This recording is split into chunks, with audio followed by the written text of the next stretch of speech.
Yes, data link layer.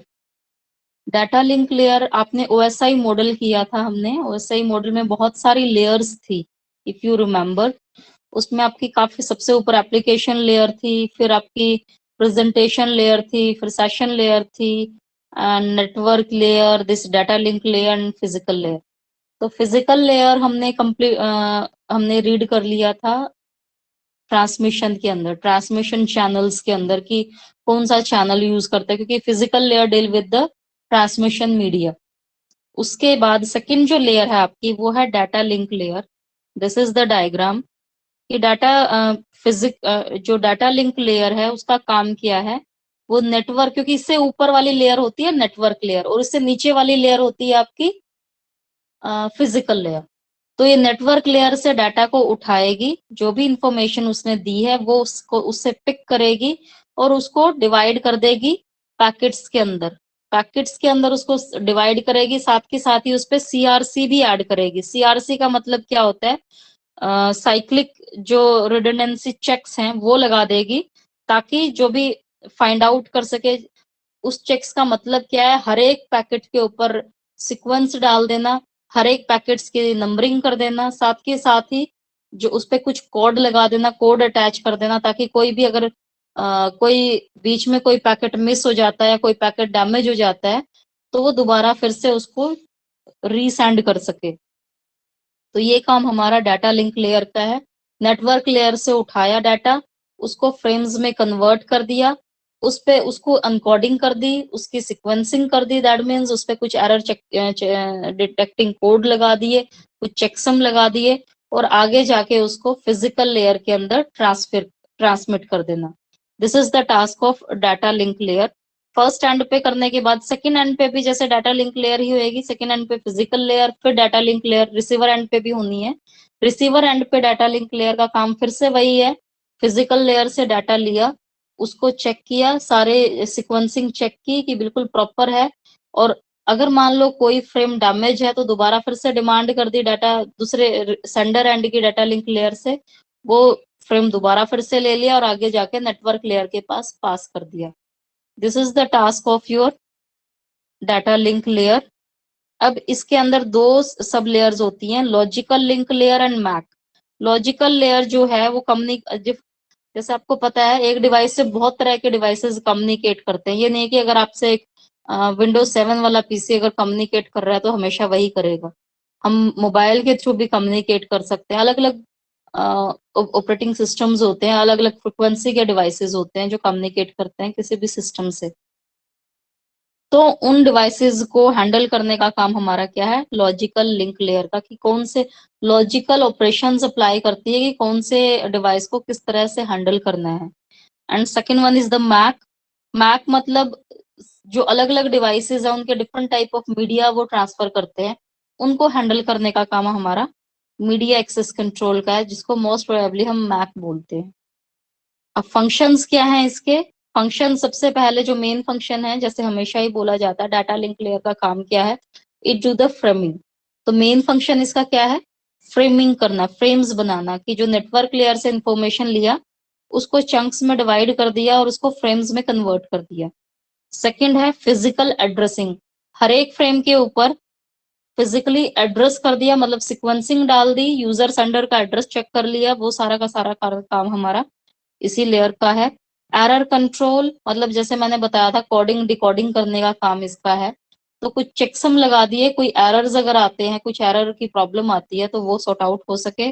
साथ के साथ ही फ्लो कंट्रोल। फ्लो कंट्रोल का मतलब है कि ये तो है नहीं कि एक मैसेज भेजने के बाद जो यूजर है वो वेट करता रहेगा कब वो पहुंचे फिर मैं भेजूं। ऐसा तो नहीं होता ना। हम मैसेज जैसे ट्रांसफर करते, कोई भी फाइल ट्रांसफर करते, पहले कर दी, दूसरी कर दी, तीसरी कर दी, हम इतनी वेट नहीं करते दूसरे को मिला, उसने रीड किया या नहीं किया, वो रिस्पॉन्स देगा या नहीं देगा, हम तभी दूसरे वाली फाइल को सेंड कर देते हैं। तो फ्लो कंट्रोल का मतलब है कि फर्स्ट जो फाइल ट्रांसफर हो रही है, इतनी देर में जो बाकी की फाइल्स आ रही हैं उनको कंट्रोल करने का, उनके फ्लो का, उनको एक बफरिंग में डाल दिया, उनको एक स्टोरेज में डाल दिया, ताकि जब इसका काम कंप्लीट हो जाए तब वो सेकंड वाली फाइल को उठाए। एक्सेस कंट्रोल मतलब गिवन टाइम में दो या दो से ज्यादा डिवाइसेस जब कनेक्ट हो रहे हैं तो कौन सा डिवाइस इसको एक्सेस करेगा, वो चीजें भी हम एक्सेस कंट्रोल में करते हैं। तो ये कुछ टास्क है हमारे डाटा लिंक लेयर के। अब कई बार एक शॉर्ट क्वेश्चन आ जाता है 2 मार्क्स का, what is a framing? Framing होता क्या है? तो फ्रेमिंग का मतलब क्या है? डाटा लिंक लेयर जो भी डाटा नेटवर्क लेयर से उठाती है और उसको फॉरवर्ड करती है फिजिकल लेयर के पास, बिट्स के अंदर।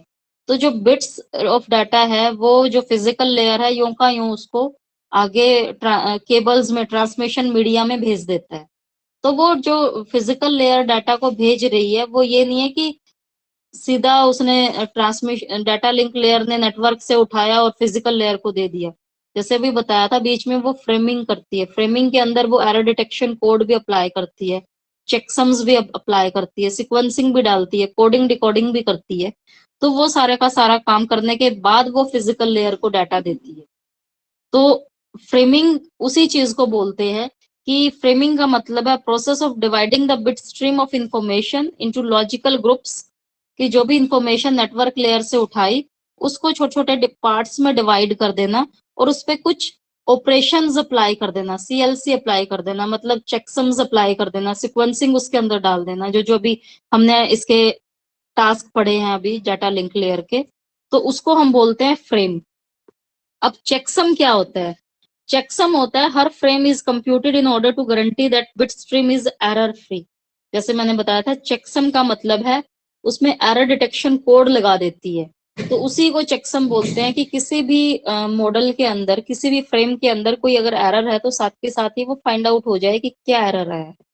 आगे हम इसको डिटेल में पढ़ेंगे कि वो कौन कौन से मेथड्स हैं एरर डिटेक्शन कोड या चेकसम्स लगाने के। तो this is called framing. Framing के अंदर जो बिगनिंग और एंडिंग ब्लॉक है उसको आइडेंटिफाई भी आसानी से किया जा सकता है। उस पर कुछ अलग से कुछ कोड लगाया जाता है कि ये बिगनिंग ऑफ थ्रेड है, ये एंडिंग ऑफ फ्रेम है। तो वो सारी चीजें आपकी फ्रेमिंग के अंदर कहलाएंगी। अब फ्रेमिंग के मेथड्स कौन कौन से हैं? सबसे पहला है करेक्टर काउंट। करेक्टर काउंट का मतलब है कि करेक्टर्स को काउंट कर लेना कि कितने करेक्टर्स भेजे जाने वाले हैं। जैसे इसके अंदर देखो, एक फ्रेम है उसमें कितने करेक्टर्स हैं? 4 करेक्टर्स हैं। सेकंड फ्रेम के अंदर 6 करेक्टर्स डले हुए हैं। तो करेक्टर्स को काउंट आउट करना कि एक फ्रेम में कितने करेक्टर्स हैं, उनको सिक्वेंस डाल देना। देखो इसमें हर एक में सिक्वेंस डाली हुई है। तो वो सिक्वेंसिंग के हिसाब से ही आगे जाके दूसरे एंड पे जब डाटा लिंक लेयर को डाटा मिलेगा रिसीवर एंड पे, तो वो इन फ्रेम जो ये सिक्वेंसिंग है करेक्टर्स की, ये उसी के अकॉर्डिंग उनको प्रॉपर सीक्वेंस में डाल लेगी कि 1 के बाद 2, जैसे इसमें लिखा है 4 5 2 1, इस तरह से भेजा हुआ है।